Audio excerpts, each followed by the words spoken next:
Visakha steel plant ప్రైవేటీకరణ అంశానికి సంబంధించి తాము వెనక్కి తగ్గే యోచనలో లేమనే విషయాన్ని కేంద్రం మరోసారి స్పష్టం చేసింది. 100% పెట్టుబడుల ఉపసంహరణ ఉంటుందన్న కేబినెట్ నిర్ణయాన్ని కేంద్ర ప్రభుత్వం మరోసారి వెల్లడించింది.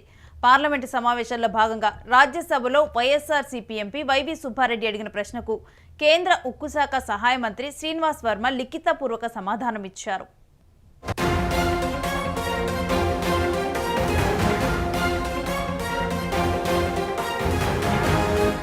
విశాఖ స్టీల్ ప్లాంట్లో 100% పెట్టుబడుల ఉపసంహరణ చేయాలని కేబినెట్ నిర్ణయించింది. విశాఖ స్టీల్ ప్లాంట్ సెయిల్లో విలీనం చేసే ప్రతిపాదన లేదు.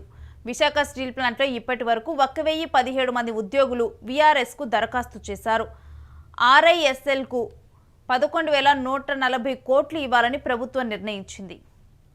విశాఖ స్టీల్ ప్లాంట్ను స్టీల్ అథారిటీ ఆఫ్ ఇండియా సెయిల్లో విలీనం చేసే ప్రతిపాదన ఏదీ లేదని కేంద్ర ఉక్కు శాఖ సహాయ మంత్రి భూపతి రాజు శ్రీనివాస్ వర్మ తెలిపారు.